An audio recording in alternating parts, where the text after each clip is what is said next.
everybody. Jason here for the semi-weekly Tablas Creek Instagram live broadcast.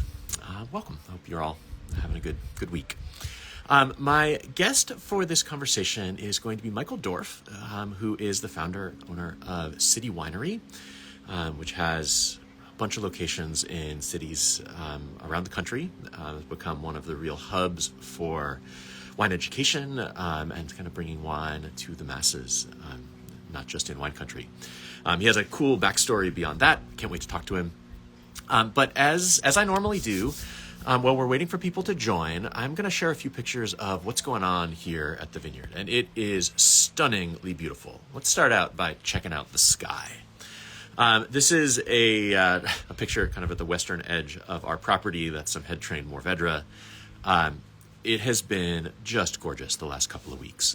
Down right around freezing at night, heating up into the 60s usually during the day. We've had a couple little bits of rain, but nothing huge. That said, we still have water seeping out of the vineyard. This is from all the rain that we got at the first half of January. I'll give you a sense of just how green everything is. So you can take a look at the grass. Again, this is this morning. This is unedited. This is just a straight picture. With all of that grass, our flock of sheep is pretty psyched. We have them out right now in, again, at the western edge of the property, and they're doing their best to look like they're straight out of central casting. Really beautiful out there. Things are still dormant. We are using this time to get going on pruning. You can't prune when it's wet safely because you run the risk of spreading fungal diseases. So you can see we're getting out there now that it's dried out a little bit. We're starting with the stuff that sprouts earliest. That's a Viognier block. We've also largely finished in our Syrah. You can see a Syrah block right here that's kind of set up with cane and spur for the coming vintage. We've got another interesting demonstration in that same Syrah block that I thought was cool. Those of you who have been watching these for a while, I talked last year about how we're layering vines in some of our older blocks where we're taking canes and burying them to replace missing vines. So you can see here, this is a Syrah vine. You can see the cane coming down from top right to bottom left. That sprouted a couple of years ago, and now we're layering another cane off of that child vine from this one. So this is a way of helping fill in blocks without having to pull out and replant, and without worrying that you're going to put a new vine in and it's going to get outcompeted by the vines whose roots have grown into that space. Other stuff that's going on, we've been getting our first wines into bottle for the year. We bottled Patalan Rosé and Dianthus and Vermentino. Patalan Rosé is already released. Look for announcements of the others next week, including, and this is fun, our next vintage of our boxed, the 3-liter boxes of the rosé. So that's coming out next week. Look for your emails. Okay, I'm going to stop sharing, and now I'm going to invite Michael to join me. Let me see if I can find him on. There he is.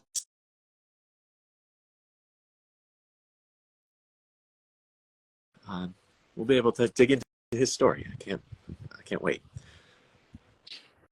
Hey, Michael. I'm good. How you doing? How I'm are doing you? great. Where are you joining from? Are you in New York? I'm in New York. I don't know if you can see in the background. I'm at Pier 57. Our offices are above the stage, actually, here on the Hudson River. Awesome. Excellent. Cool. Well, I want to dig into lots of different pieces of your story, but I like to start by asking people, like, how did you discover wine? Was wine something that you'd always been interested in? Was it on your table growing up, or was it something you came to a little later? Well, I always love to answer that question by saying, when I was 8 days old, I was thrown onto a table. There's a guy, he's about to, cut parts of my body off for a circumcision, and they shoved a rag into my mouth with some Manischewitz. And ever since then, I've been a lush. So that was my first start. So pretty early. I you know, wine. Let's see. Do I go this way or this way? Wine has always been part of my life, but it was not part of my family's life. In college, for whatever reason, my freshman year, and I grew up in Wisconsin, where beer was the predominant, like in a lot of high school lives, but in Wisconsin in particular, Milwaukee, the beers that were made famous there. The only wine we had in high school was Blue Nun, which we certainly would drink some of that stuff. But when I came back from college freshman year for Thanksgiving, I brought some Nouveau Beaujolais, George de Boeuf, $4.80, that I picked up. And I did it because, one, I was drinking it in college already. And I can't tell you why, except for being a lush. But I brought it home for Thanksgiving, and it was the only wine on the table for Thanksgiving. The only time we ever had wine was on Friday nights for Shabbat, and we're cultural Jews, but we were observing, that part of the tradition. And so my parents never drank. My grandparents didn't drink wine. It became, just something that I thought was cool, and started taking classes in college.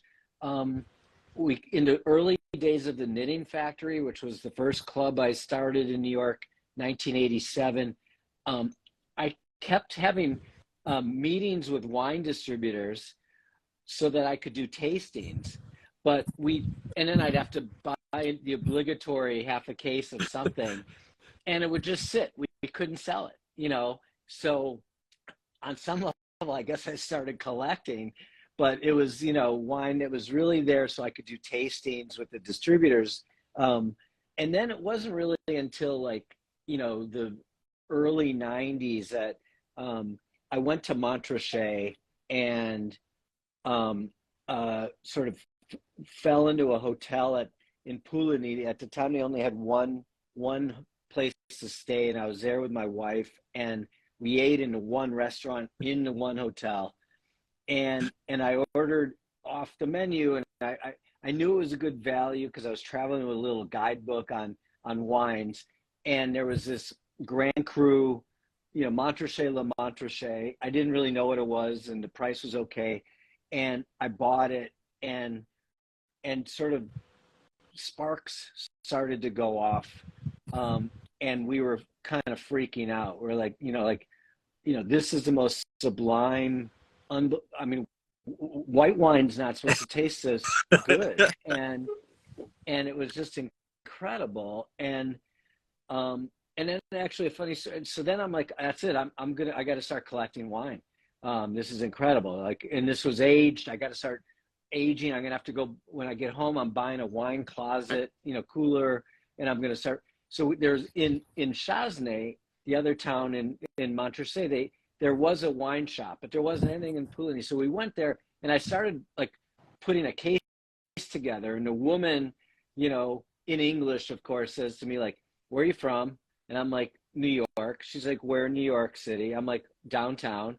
She goes, to ship this case to New York, you ever been to the Burgundy Wine Company? And I'm like, no, never heard of it. And it's a great store on 10th Street.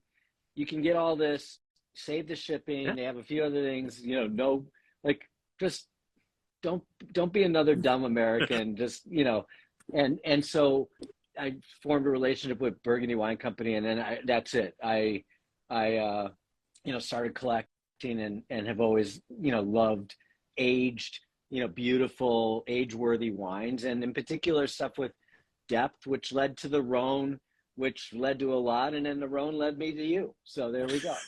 So I'm sure if you had said Wisconsin, she would have happily packed up that case for you and yes, absolutely, schlepped it back in your luggage.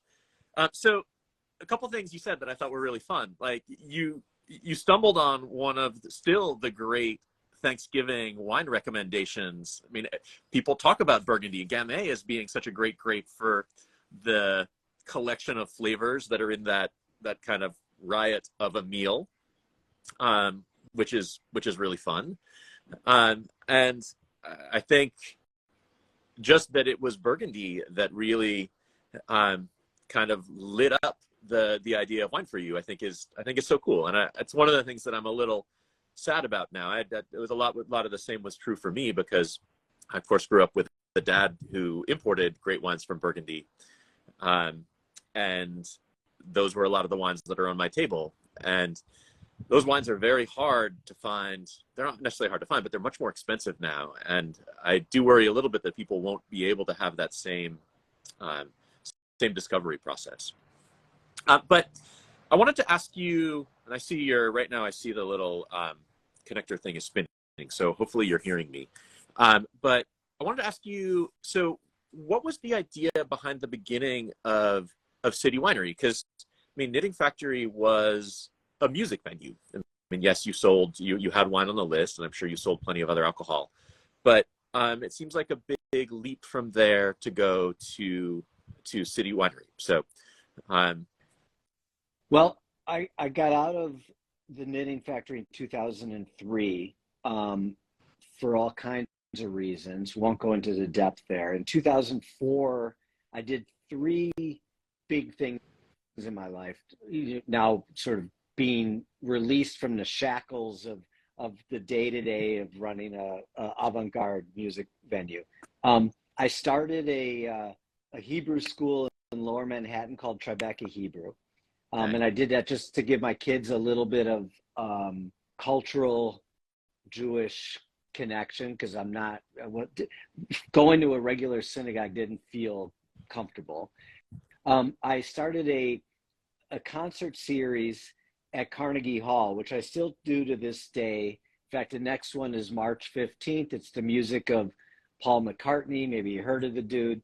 And it's a series. We've raised $1.7 million for music education programs for kids. It's an annual tribute to great artists. It's been a real fun project, but it launched that year. And then the third thing was I made a barrel of wine.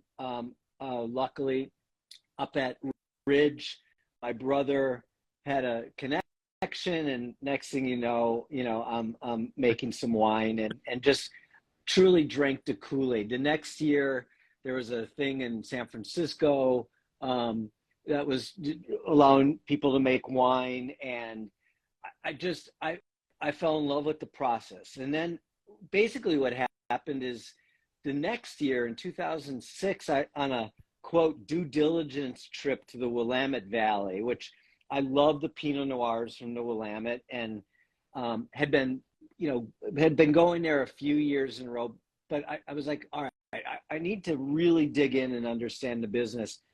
And we had finished a tasting at Domaine Drouhin.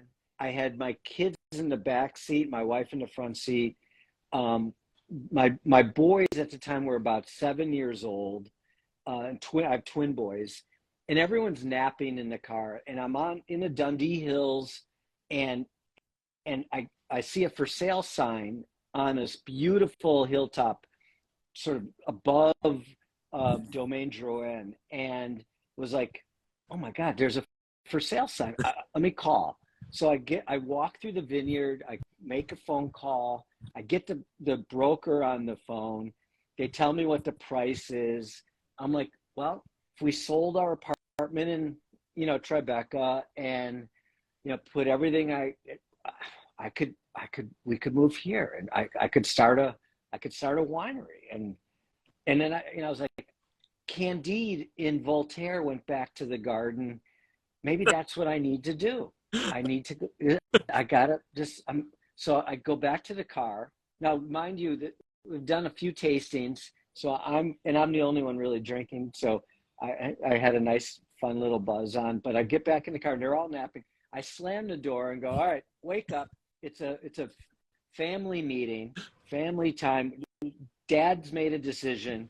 We're going to move here from New York. I'm going to start a wine business. And welcome to your new home, kids. And two young 8-year-old boys in unison said, "No fucking way, Dad." And my wife, who's always mad at me for one, they're cussing because we grew up in a jazz, house, and for everything that goes wrong, was like, excellent intonation, children, good use of syntax, really well done. Honey, no fucking way. And so, necessity breeds invention, and it was like, how am I going to do a winery in New York City so that I can stay with my family? And that created the basic mashup of and as you know, there's an old saying, it's easy to sell wine, it's easy to make wine, it's hard to sell wine. And I was like, all right, so I don't want to do another pure crush pad model like they had in San Francisco, but I want to do the barrel program, but a real live winery in Manhattan will turn it into a concert venue. What a beautiful setting to be surrounded by wooden barrels and make it acoustically correct, but yet the setting being a winery, that's perfect. And so that was the beginning of City Winery. Awesome. And so New York was first. When was Chicago the second one? What was number two? Chicago is number 2, 2012, then Nashville, then Atlanta, then DC, which we just closed. We'll reopen somewhere else in DC in a year or so. Philadelphia, Boston, Hudson Valley, and then we relocated our New York into a new flagship. And we have a few satellite other locations, including Grand Central Terminal, which opened about a month ago. So one of the things I really love is that it feels like you've made the decision that you really want these city winery locations to be kind of the hub of wine education for their cities. I know when we've come into town with groups like the Rhone Rangers or the Paso Robles Wine Country Alliance, like if there is a city winery venue in the city in which we go to, like we always try to do our events there because people are used to coming there for wine things and wine education, and your teams are always just super great to work with and expert on the things that are needed. Was that part of your original concept? Yeah, for sure. I mean, as I hinted at, 20 years before starting City Winery, having distributors come in just so I could taste. I love the environment of whether it's a distributor tasting, a regional tasting, an individual winemaker where you would come for dinner.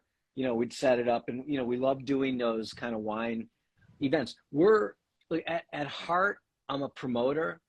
I know how to put on a show, and restaurants are great settings for a lot of wine things, but if you can combine it with a show promoter mentality that's got a wine obsession as a restaurant, then we're the perfect place for doing these, whether it's a small person event or a much larger one. So we love doing them. We're perfectly set up. We have 100 Riedel decanters. We're exclusively a Riedel glass house. So we get, I think we won the award from Maximilian for having broken the most stemware in a year of any client. We go through a lot.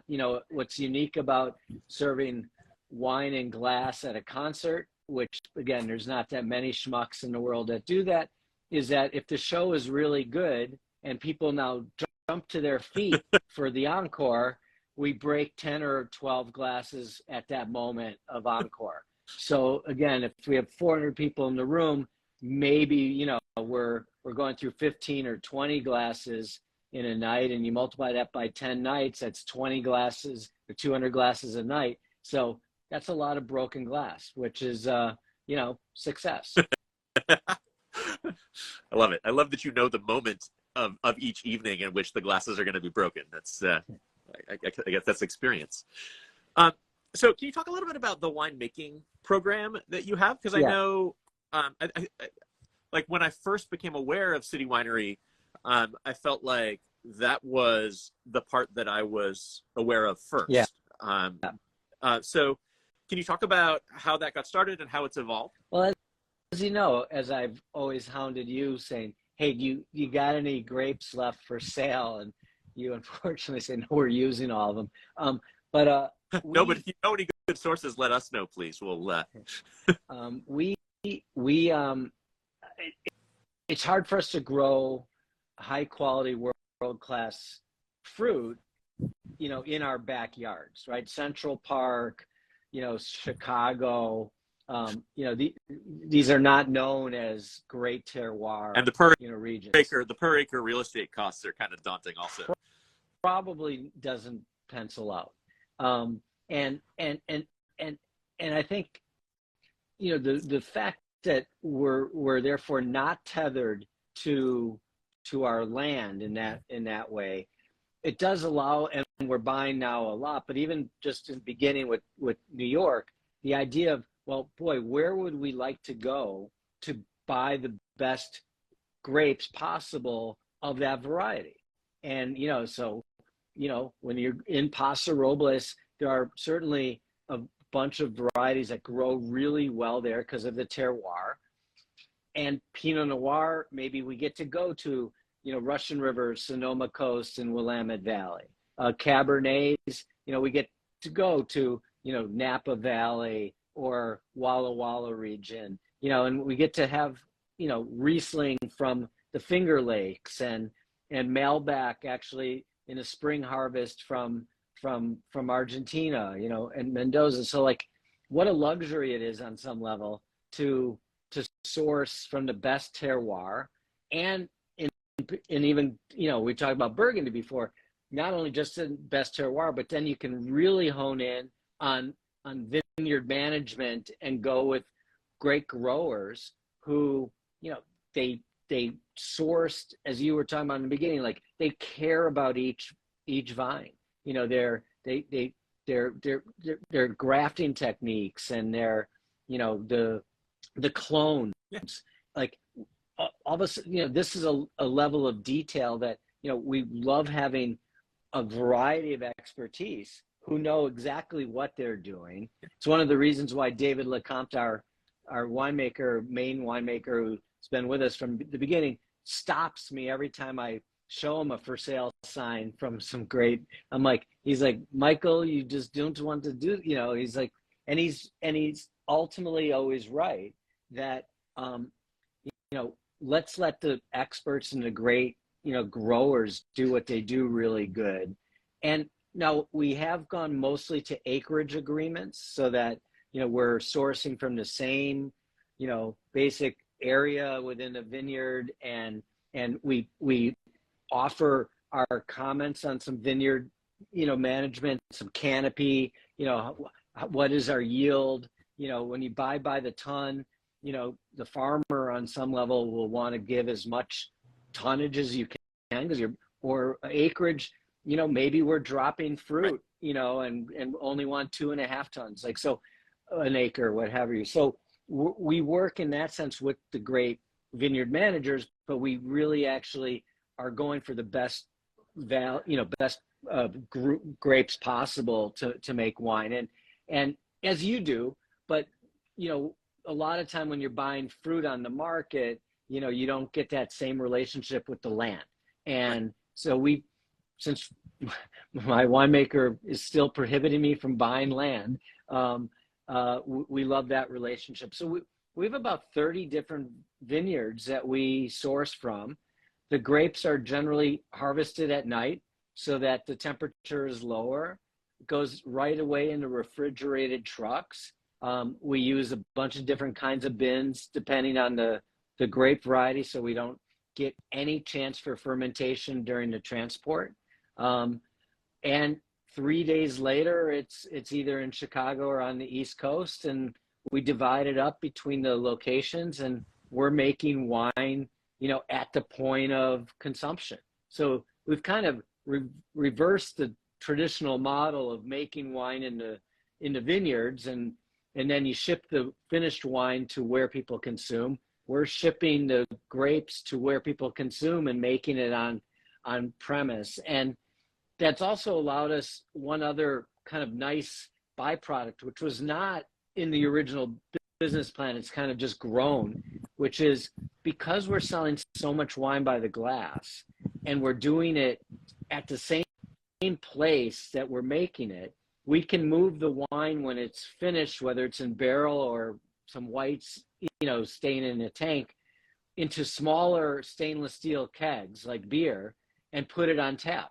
And so about 75% of the wine that we sell by the glass is wine that never went into a bottle. It went literally from the barrel into a keg, and therefore is a very environmentally friendly way to sell wine. And we're very proud of that fact. The biggest challenge with the model, to go even more extreme, is how do you get to do that for off-premise sale? You're doing it with the 3-liter boxes and the bag and box, and that's a environmentally good way to go. What we're doing where we can is sort of a classic growler program. This is a bottle of to go, and we're doing it in 375s and 750, and it's actually working really well at Grand Central, which we just launched as almost like a refilling station at Grand Central Station, although it's a terminal. I always get corrected, but the idea is that it's a refill station that and it's really not refilling the growler. It's an exchange because we have to wash it and all the health department rules, but it's a cool program that we're starting to push, and we love just sort of thinking a little bit out of the box and into a reusable bottle. I love it. I actually just wrote up on our blog last week. One of my big initiatives for this year is to move to pouring the wine that we're serving to people at our tasting room, to move to pouring that entirely out of keg, or at least mostly out of keg, rather than having to put it into bottle. Because I figure there's no bottle which is more useless than a bottle that never leaves the winery in which it was filled. Right. So we figure that just on our small scale, we'll eliminate the need for something like 10,000 bottles a year just by moving to pouring our tasting room samples out of keg. And I can't imagine how much you're saving by doing that across all of your venues and all of the people who come to visit. It must be enormous. We figured it's 20 semi-truckloads a year of glass, which is just a tremendous, and as we know, sadly in the United States, recycling is not really being utilized the way it should be. And even for the 30% of glass bottles that do get recycled, the enormous energy cost to actually melt the glass down, remake it into bottles again, and then ship it again, is just an extremely, wasteful thing, and it's something that could just be refilled. I mean, it's old school, and it's an important thing for us to start to adjust to. I love it. Yeah, I think people sort of think of recycling as being the answer to all sorts of environmental problems, and it's an improvement surely over just throwing it out in almost every case, but it's not. It still requires a lot more energy than you would like to see. Correct.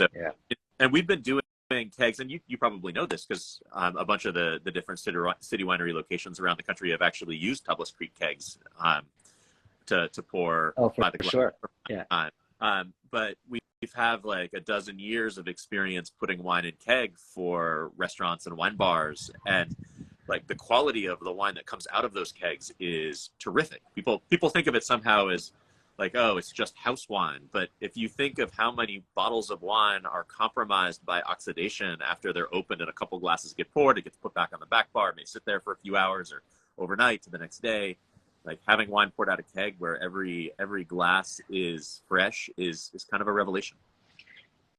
And the other thing, and I don't know if you do this when you put it in a keg for a local restaurant, but if you're watching the chain of cold as it's being shipped, and you're really fully observing it and know that it's not going to heat up or go wrong, you don't have to add any extra sulfites to the wine the way you might if you're putting it in a bottle and you have no idea what's going to happen, in the transport or ultimately by the time the person opens it. So when we're moving it as well, staying in the winery, and we can make sure that it's going from, a barrel into a stainless steel keg and it's going to remain at proper temperature, we don't add sulfites.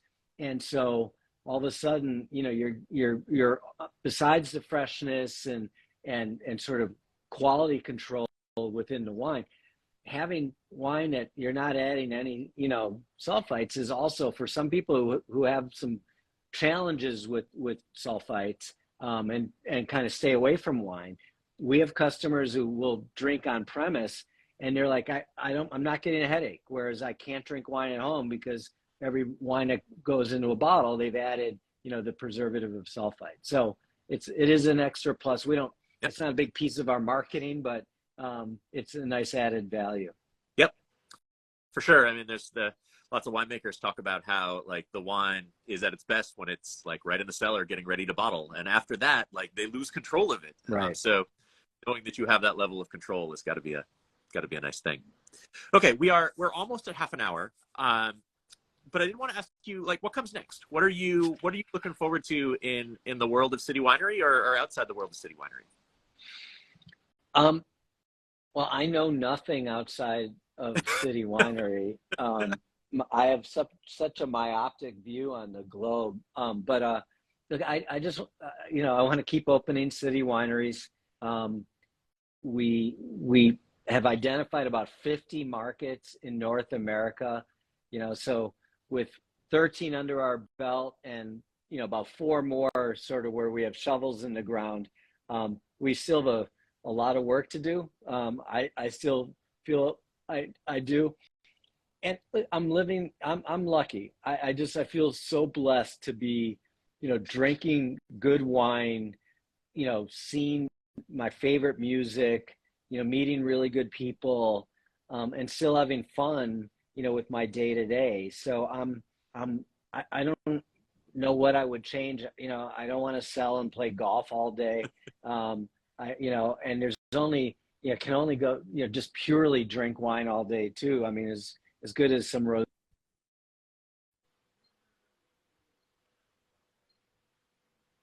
We lost your audio. I don't know if you got like a phone or a text came through. If you, I'm sorry. Hello? back. I'm back. Well, everything I said was so good. It was perfect. I'm sure. I read your lips. It was classic. I just saying I feel lucky. I love that. I love that way of thinking about it. I know. I mean, my dad worked. Like, he came out to work like regularly, like into his early 90s. Like he was doing what he loved, and like I don't think there's anything more you can ask than that, because you think of how much time we all spend at work to find something that we love doing is a real treat. Absolutely. And I'm only 60, so I have a few more years to go. I hope. Look, when I walked around your beautiful facility, you know, that makes me jealous. Like the idea of actually being in good weather for more days of the year than in bad, like in New York City. So, you know, I love all parts of the globe, and you know, the beauty of, you know, again, not being tethered to one spot is travel is still very valuable to me, and I love spending time in Paso as I do Italy and Spain and you know, all over. So, you know, just again, feel very blessed to be able to do what I do. Awesome. I feel like that's a great thing to end on. So thank you, Michael Dorf. Thank you for joining me. Thank you for all the work you're doing with City Winery and the way that you have turned it into really such a cool asset for the wine community in America. Well, cool. Well, I when can we do? I'm gonna put you on the spot. Can we do a Jason Tablas Creek tour of City Winery dinners coming up? But I would love to. It may be next year rather than this year, just because we're not on the road very much this year because we have so little wine that traveling around doing spending money to promote wine that we don't have, and didn't feel like the right year to do it. But understood. I would, you count me in for a future tour. I would love to. Let's do that. And we can go deep into we have a bunch of Tablas Creek in our cellars too. So, you know, getting you to talk about some older vintages that we have in our cellars would be great. Anyways, we'd love to have you. You're always welcome. Awesome. You can count on it. Hi. Okay. Thank you. Thank you, Michael. Thank you, everybody, all the Tablas Thanks, and City Winery fans who are listening. Thank you for joining us. Again, I do these every 2 weeks. So in 2 weeks, I'll have the great Karen McNeil coming to talk about all of the cool stuff that she's done in the world of wine. Meanwhile, I hope you have blue skies where you are, unless you need rain, in which case I hope you get that. So cheers. Thank you, Michael. Bye. Thanks. Bye.